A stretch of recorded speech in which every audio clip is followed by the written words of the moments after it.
Napasabi na lamang si Chu Qing sa kanyang isip, habang pinagmamasdan niya ang kanyang nanay, hindi niya raw inaasahan na masyadong seryoso ang kanyang nanay sa ganitong sitwasyon. Nagsalita naman rito si Mrs. Chu sa babae, Wang Li, pakipunta sa departamento ng pananalapi at hiinto ang proseso ng iyong sahod. Nagulantang naman rito ang babae dahil sa labis nitong pag-aalala sa kanyang sahod. At sambit naman ng kanyang ina sa kanyang anak na ikaw, na nandito at nagdudulot ng gulo at ano raw ang ginagawa ng bida dito. Makalipas ang ilang sandali, mapupunta ang eksena sa office ni Mrs. Chu, at nagtanong nga ito kung bakit nga raw nandito ang kanyang anak at nagtanong din ito kung wala itong pasok ngayon. Sinagot naman siya ng kanyang anak, habang pinapakita ang kanyang permit sa kanyang paaralan, na pinayagan nga raw siya na hindi pumasok ngayon. Nagtanong naman ang kanyang ina, na kung sigurado nga ba raw ang bida na ganap na legal ang kanyang permit. At sambit din ito, na kagabi, pinag-usapan ng iyong ama ang tungkol sa iyong kapatid na babae. Maaari mo lamang sabihin ang mga kasinungalingan na ginawa mo, at nagtanong din ito na kung ano nga raw talaga ang nangyari. Dali-dali naman umupo si Chu Qing sa tabi ng kanyang ina, habang pinagpapawisan, na hindi niya nga raw sinasadyang magsinungaling, at ayaw niya nga raw na mag-alala sila sa talagang nangyari. Makalipas ang ilang sandali, natapos nang nagpaliwanag si Chu Qing sa kanyang ina. Nagulat naman ang kanyang ina, dahil bakit nga raw sila napunta doon. Hindi naman sumagot ang ating bida sa mga katanungan ng kanyang ina, at nagsabi na lamang ito sa kanya na wag nga raw mag-alala ang kanyang ina dahil ayos lamang sila ng kanyang kapatid. Napasabi na lamang ang ating bida sa kanyang isip, ang problemang ito ay kailangang masolusyonan agad, at huwag na silang dapat pang mag-alala dahil siya na nga raw ang gagawa ng paraan para maayos ito. Kasunod nun, bigla na lamang ginamit ni Chu Qing ang kanyang aura para maigalaw ang tubig sa baso, kasabay nun kinuha naman ni Chu Qing ang pansin ng kanyang ina, na tignan nga raw niya ang kanyang ginagawa. Nagugulat naman na nagtatanong si Mrs. Chu sa kanyang anak, na kung kay Ye Qianxi niya ba yan na natutunan. At hindi ba niya alam na hindi dapat nagpa-practice ng martial arts ang mga lalaki? Pinaliwanag naman ni Chu Qing sa kanyang ina, na hindi nga raw si Ye Qianxi ang nagturo sa kanya, at hindi ito sinaunang martial arts, medyo komplikado ang problema. Pero pag-uusapan niya ito sa kanya balang araw. Basta't malaman niya na kailangan niya magkaroon ng kakayahang protektahan ang sarili ko at protektahan kayo. Sambit ng kanyang ina, sa tingin niya nagbago kasi mula nang makilala mo si Ye Qianxi, at sa tingin niya wala ng ibang dahilan para isipin pa ang mga ibang problema.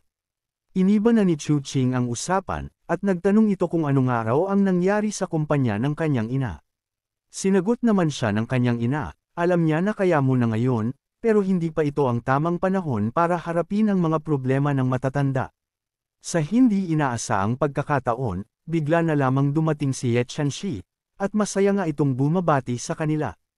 Nagsalita naman rito ang tauhan ni Mrs. Chu, na si Mrs. Ye Qianxi na may gusto nga raw siyang sabihin sa iyo. Pinapasok naman siya ni Mrs. Chu, habang ang ating bida ay nagtataka na lamang na kung bakit nandito si Ye Qianxi. Kasabay nun, sabay upo nga ito sa tabi ng bida, at nagsaad nga ito sa nanay ni Chu Qing, nakarinig raw siya na may nangyari sa kumpanya ng kanyang tita Chu, kaya pumunta siya rito para makatulong raw siya kahit papaano.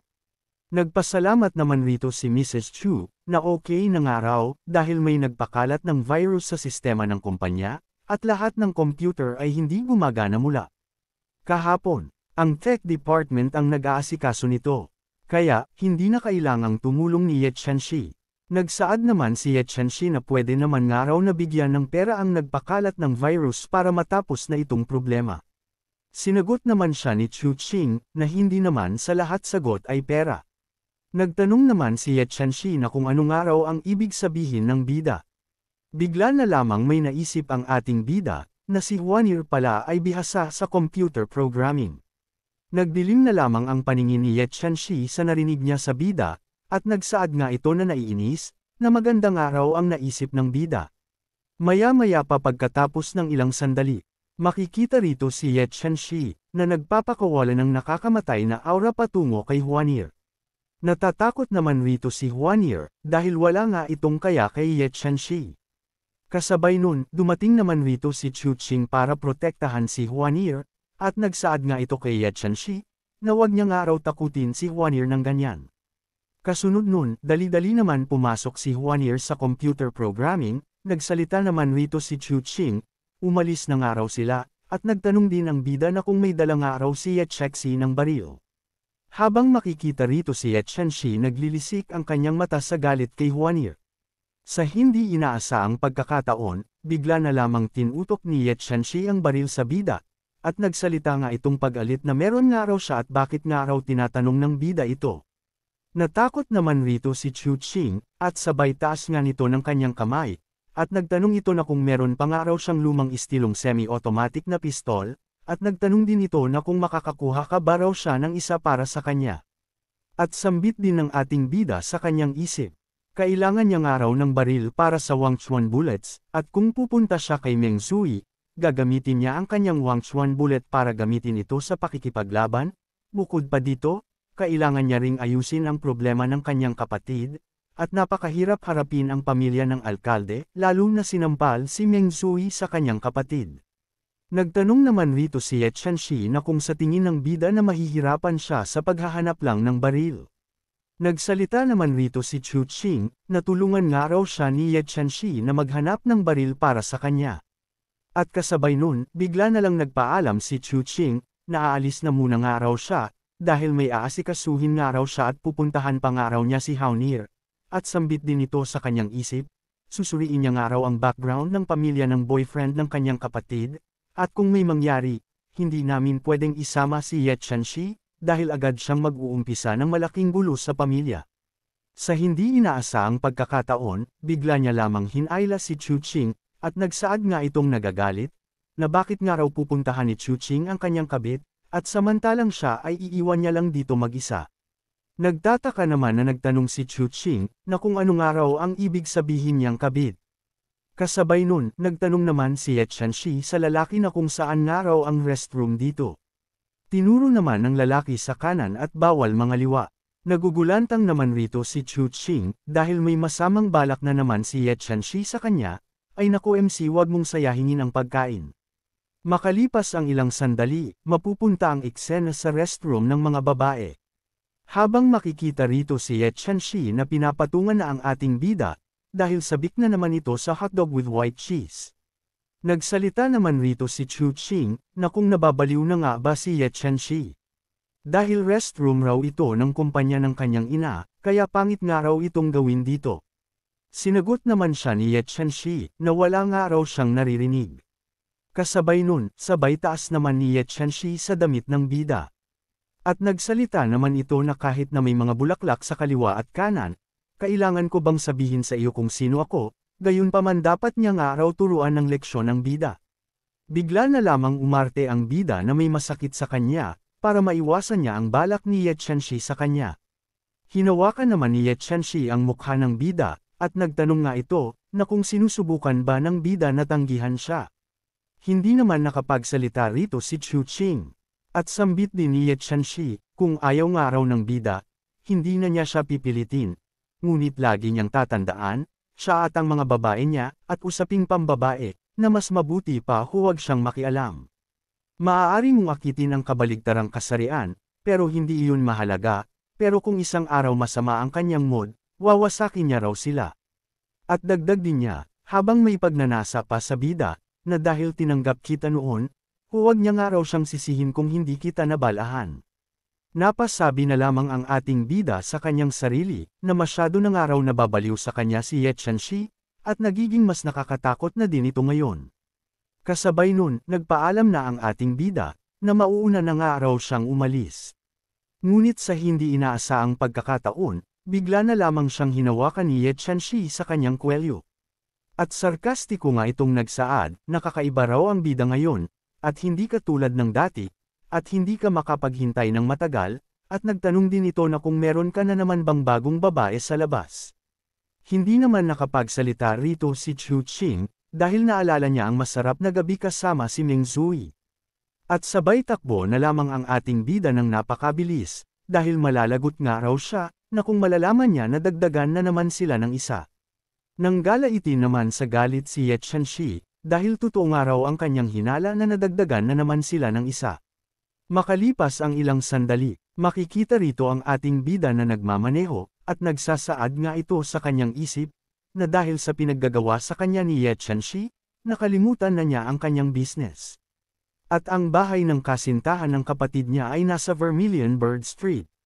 Lahat ng nakatira sa kalye na ito ay mayayaman, at ang mga bahay dito ay hindi basta-basta mabibili ng pera, pero hindi mo rin ito mabibili kung wala kang pera.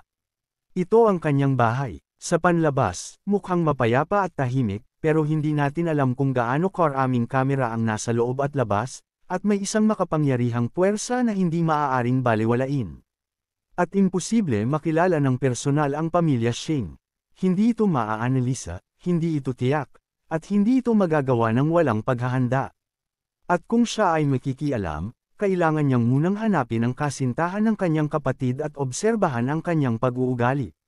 Kung siya ay katulad ni Xing Lai, ang alkalde, magiging mahirap, pero kung siya ay nasa panig ng aking kapatid, gusto niyang makita kung ano ang mga hakbang na maaari niyang gawin upang mabago ang pagkiling. Sa hindi inaasaang pangyayari, bigla na lamang siyang hinaranggan ni Tang Xian sa daanan, at lumabas na nga ito para kausapin si Chu Qing sa isang bagay. Nagulat naman rito si Chu Qing, dahil hindi nga raw inakala na nandito si Tang Xian, at sabay nagtanong nga ito sa kanya na kung bakit nga raw alam ni Tang Xian na kung nasaan siya ngayon.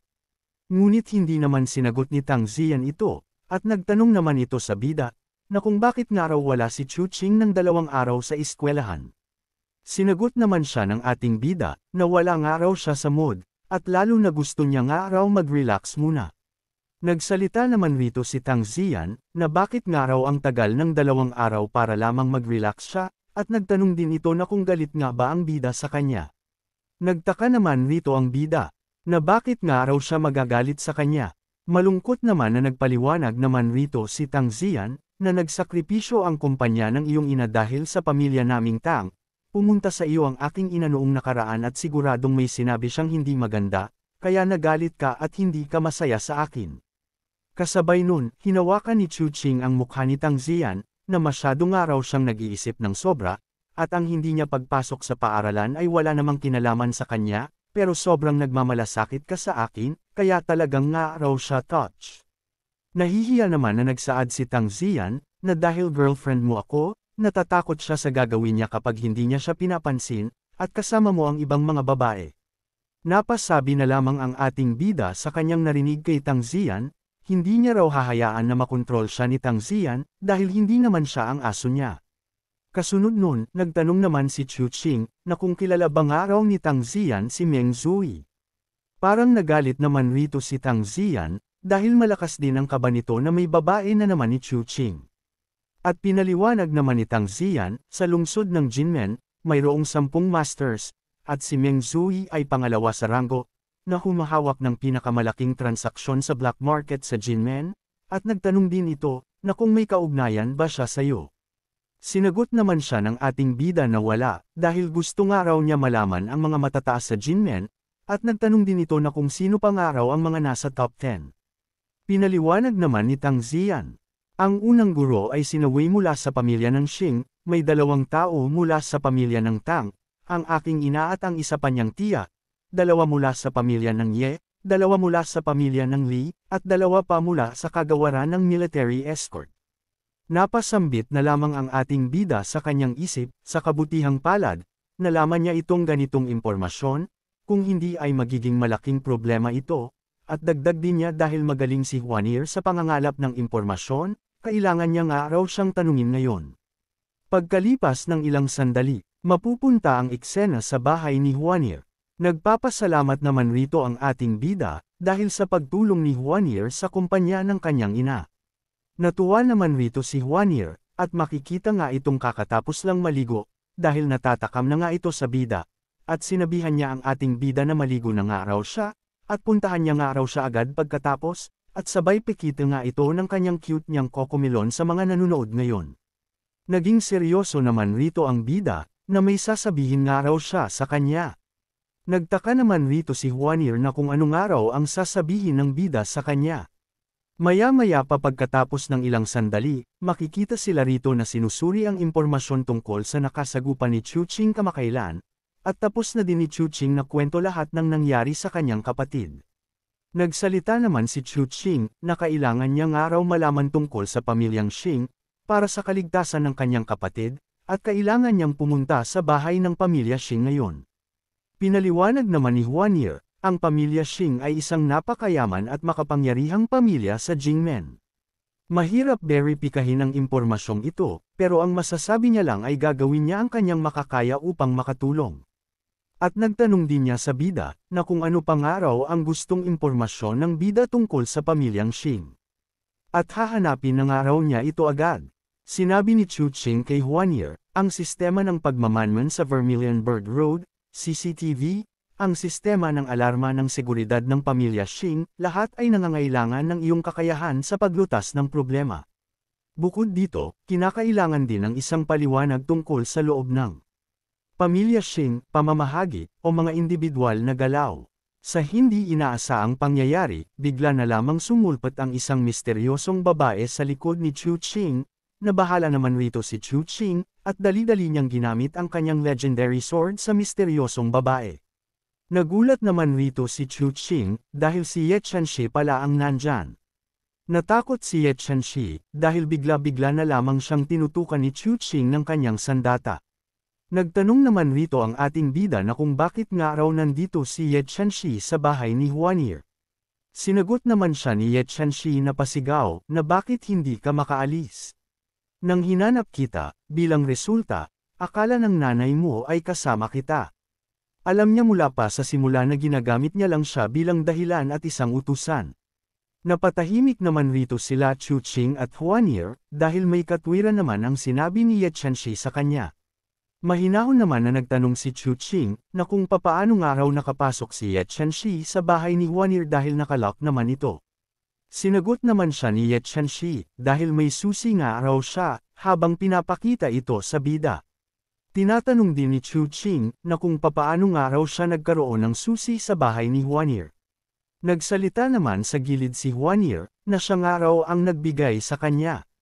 Nenas naman rito ang bida, dahil binbuli na naman siya ni Ye Qianxi, at sabay kuha nga nito ng susi sa kanya, at sabay tapon nga nito sa basurahan.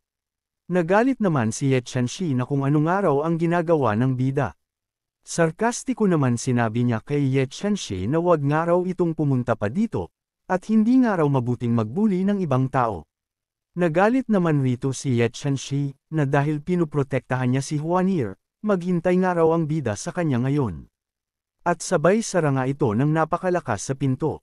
Sinabihan ni Chu Qing si Huanir, na huwag niyang sundan si Ye Qianxi sa hinaharap. At iyan pa ang magiging dahilan para mahirapan siya na makasama ako. Sinabi lamang ni Huanir, na habulin niya nga raw si Ye Qianxi, dahil mukhang galit na galit ito ng sobra. Kasabay nun, nagsalita naman ang ating bida kay Huanir, na kung ano na nga raw ang kanilang gagawin, dahil wala na nga raw si Ye Qianxi.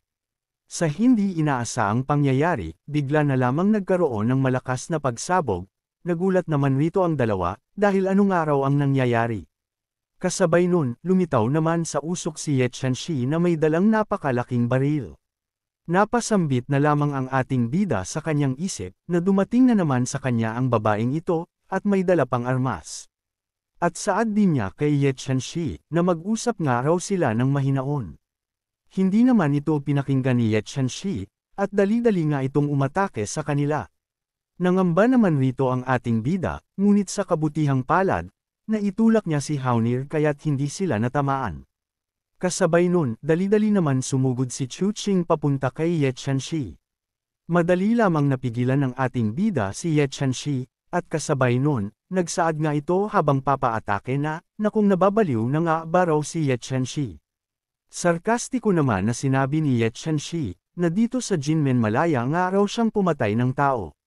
Nanggalaiti naman sa galit si Chu Qing, at nagsaad nga ito, na kung may balak nga ba si Ye Qianxi na patayin siya sa gamit niyang napakalaking baril na iyan. Huminahon na rito si Ye Qianxi, at nagsaad nga ito, na hindi niya nga raw siya papatayin, pero sa pinakamababang antas, bubutasan niya raw ang kanyang batuta sa paggawa ng binhi para hindi na nga raw siya makapangakit ng ibang babae. Napatahimik naman rito ang ating bida, dahil wala na nga ito masabi sa kanya. Kasunod nun, nagtanong si Ye Qianxi, na kung nagustuhan nga ba raw ng bida ang dala niyang baril para sa kanya. Sinuri naman nito ni Chu Qing, at napasambit na lamang ito sa kanyang isip na mukhang maganda at angkop ang sandatang ito para sa level 3 Wangchuan caliber na kaantas ni Gang Yu. Nagpasalamat naman si Chu Qing na ito na nga raw ang kanyang hinahanap na sandata. Natuwa naman si Ye Qianxi dahil nagustuhan nga raw ng bida ang kanyang binigay sa kanya. Nagsalita ang ating bida na umuwi na nga si Ye Qianxi dahil mag-aalala na nga raw ang kanyang ina. Sabay hawak nga ito sa braso ng bida, at nagdahilan nga ito, nasira nga raw ang kanyang sasakyan kaya dito na muna nga raw siya magpapalipas ng gabi. Wala naman nagawa rito si Chu Qing, kundi payagan si Ye Qianxi sa kanyang nais. Natuwa naman rito si Ye Qianxi at sabay yakap nga ito sa bida, at nagsaad din ito, habang nakatingin kay Huanir, na mas masaya pa nga raw siya kasama ang bida kesa sa kanyang pamilya, dahil mahal na mahal niya nga raw si Chu Qing. Nalungkot naman dito si Huanir, dahil sa nakikita niya sa dalawa. Kasabay nun, tinulak naman siya ni Chu Qing, na manood na nga muna si Ye Qianxi, dahil may gagawin nga raw sila ni Huanir sa kanyang computer room. Nagtanong naman si Ye Qianxi na kung bakit nga raw siya manunood, at ano nga raw ang kanilang gagawin. Sinagot naman siya ni Chu Qing, na malapit na nga raw siyang kumuha ng pagsusulit, pero pag-aaralan pa ni Huanir ang kanyang takdang aralin. O tutulungan niya rin ba siya sa paglutas ng mga problema sa matematika? Pinagpawisan si Ye Qianxi, dahil lamang sa narinig niya na matematika na ang sasagutin. At sabay alis nga ito, na manunood na lang muna nga raw siya. Napangisi naman si Chu Qing, dahil natalo niya lamang si Ye Qianxi sa pamamagitan lamang ng matematika. Makalipas ang ilang sandali, nagpaliwanag naman rito si Huanir, na ito ang bahay ng pamilya Xing. Ang mga pulang tuldok ay mga CCTV camera, at ang mga berdeng tuldok ay mga alarma. At dagdag din niya, na kung makalusot ako sa bahay ng pamilya ng Xing, tutulungan niya nga raw ang bida sa mga bagay na ito. Nagpasalamat naman si Chu Qing kay Huanir sa pagtulong niya sa kanya. Sa kabilang banda, makikita rito si Ye Qianxi na nakikinig sa kanila, nang bigla nga itong walang narinig, at nangamba nga din ito dahil baka may ginagawa na silang kababalaghan, at kasabay nun dali-dali naman itong sumugod. Napatahimik naman rito si Ye Qianxi, dahil mali nga raw ang kanyang akala, at nagdahilan naman ito na kung gusto nga raw ng bida ng maiinom. Nanggalaiti naman sa galit si Chu Qing, dahil istorbo nga raw si Ye Qianxi sa kanyang pag-aaral, at lumabas na nga raw ito. Napasabi na lamang si Ye Qianxi sa kanyang isip, habang nakaupo nga ito na nangangamba pa rin sa kanila na baka may gawin sila na hindi niya nalalaman, at kung talaga bang nag-aaral siya. At dagdag din niya, na hindi pwede. Kapag magkasama sa kwarto ang isang lalaki at isang babae, ano pa ang maaari nilang gawin? Gayunpaman kailangan niya pa rin na pumunta roon para magbantay. At kasabay nun, natuwa naman ito dahil bibili nga raw siya ng pagkain para malaman niya na kung ano nga raw talaga ang kanilang ginagawa. Makalipas ang ilang sandali, makikita rito ang dalawa na seryosong naghahanap ng impormasyon tungkol sa pamilya ng Xing. Ngunit sa hindi inaasahang pangyayari, bigla na lamang sinipan ni Ye Qianxi ang pintuan, habang may dala nga itong pagkain. At napasabi na lamang ito sa kanyang isip, na tama nga raw ang kanyang akala, na nakalock ang pintuan nila. Ngunit sa pangalawang pagkakataon, mali na naman ang kanyang akala, dahil seryoso nga raw sila sa kanilang pinag-aaralan. At kasabay nun, dali-dali na naman itong nagdahilan, na bumili nga raw siya ng pagkain para sa kanya. Nainas na ang ating bida sa pinaggagawa niya, at dali-dali niya naman binuhat si Ye Qianxi palabas. Nagmamakaawa naman rito si Ye Qianxi, na wag na nga raw siyang paalisin ng bida, dahil inaamin na nga raw niya ang kanyang pagkakamali. Hindi naman pinansin ni Chu Qing ang sinabi ni Ye Qianxi, at dali-dali nga niya itong pinalo sa puwet dahil sa sobrang tigas nga raw ng ulo nito. Nagtanong na nagagalit si Ye Qianxi, na kung bakit nga raw siya pinalo ng bida sa kanyang puwet. Sinagot naman siya ni Chu Qing, na kung magmamatigas pa nga raw si Ye Qianxi, papaluin niya pa nga raw ang puwet nito, o kung hindi ipapasok niya nga raw ang kanyang sandata dito. Napasambit na lamang si Chu Qing sa kanyang isip, na luma na nga raw ang pamamaraan ni Ye Qianxi, dahil hindi na nga raw ito gagana pa sa kanya. At kasabay nun, sabay hagis naman ni Chu Qing kay Ye Qianxi sa kanyang kotse. At sarkastiko nga itong nagsalita, na ang sasakyan nga raw ni Ye Tianxi ay ayos na. Papaalis na sana ang ating bida, nang biglang hinayla siya ni Ye Tianxi, at nagsaad nga ito, na wag nga raw siyang iwan ng bida. Kasunod nun, binigyan naman siya ni Ye Tianxi ng super thanks, kaya mga angal paranas naman ng super thanks dyan sa baba katabi ng comment section hehe. Dahil sa pagpuwersa ni Ye Tianxi sa kanya, bumaksak nga ito sa loob ng sasakyan ni Ye Tianxi. At nagsaad nga ito, habang nakapatong sa kanya si Ye Tianxi. Nawala nga raw siyang oras para makipag-tsuksyokan sa kanya ngayon, dahil madami pa nga raw siyang ginagawa. Hindi naman pinansin ni Ye Tianxi ang mga sinasabi ng bida, at dali-dali niya nga itong hinalikan ng masarap. At sambit din ito sa kanyang isip, ngayon, kinailangan niya nga raw siyang pasiyain, dahil wala namang ginawa ang maliit na babae sa kanya, kaya pagkakataon na niya na siya na ang magpalabas sa gatas ng bida. Pinigilan naman siya ni Chu Qing, dahil may importanteng gagawin pa nga raw siya. Ngunit sa hindi inaasahang pagkakataon, bigla na lamang nagpa-sexy ng sobra si Ye Tianxi sa bida, at sabay harap din ito sa kanyang magandang kokomilon. Hindi na napigilan ang pag-iinit ng bida, at dali-dali niya nga itong tinimba, dahil tumitigas ng araw ang kanyang bututas sa pagkakita sa laki ng kokomilon ni Ye Tianxi. Kasabay nun, binilak niya naman si Ye Tianxi, para maipasok na agad ang sandata sa butas. Kaya ngayon na nga, nakapunta na sila sa langit, sana all napupunta sa langit. Maya-maya pa pagkatapos ng ilang sandali, natapos na sila sa kanilang masarap na tsuksyokan.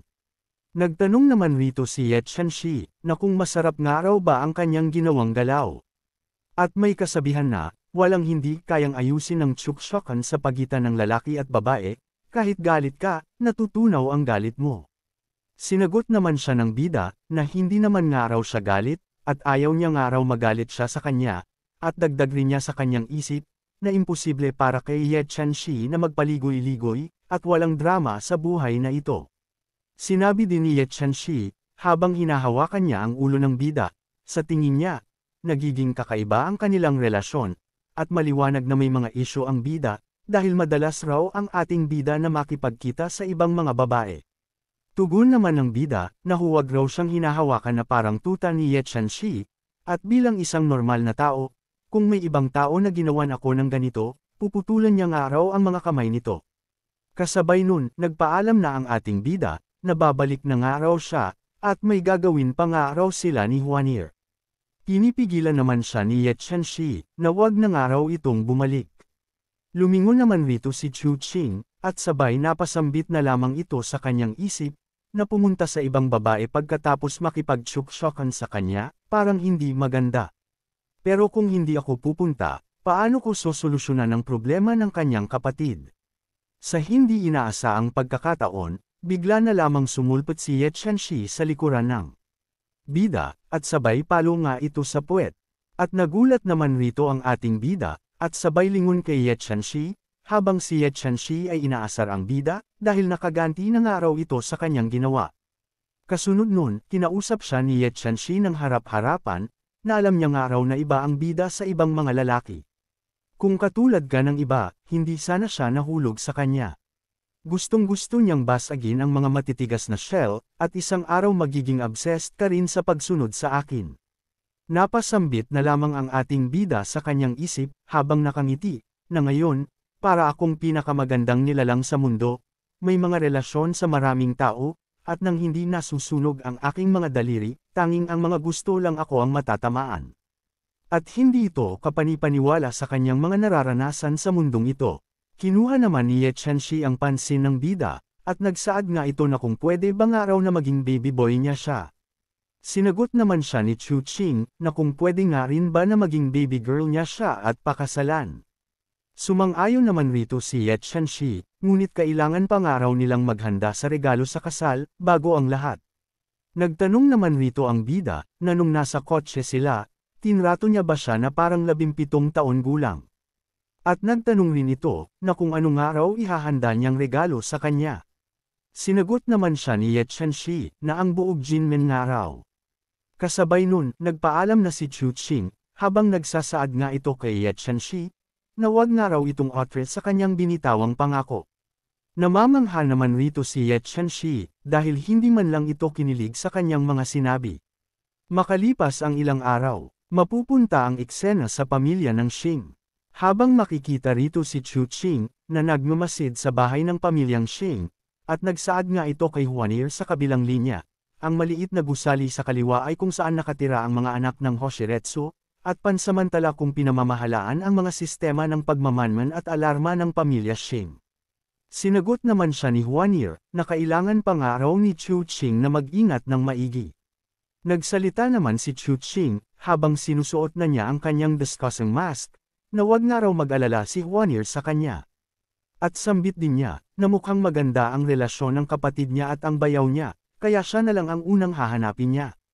Sumilip naman si Chu Qing sa bintana, at nagulat nga ito, dahil nakita nga raw niya ang isang babae na ginagawang aso ang mga lalaki. At dapat ito ay si Xing, ang panganay na anak na babae ng pamilyang Xing, talagang mayaman at makapangyarihang pamilya, talagang wild ang paglalaro nila sa mga tao. Ang unang palapag ay silid ng kanyang kapatid na babae, at ang ikalawang palapag ay dapat kung saan nakatira ang bayaw niya. Ngunit sa hindi inaasaang pangyayari, bigla na lamang may napansin ang ating bida, at dali-dali nga itong nagtago. Ang dumating na nilalang ay isang matanda na nagtataglay ng pambihirang lakas.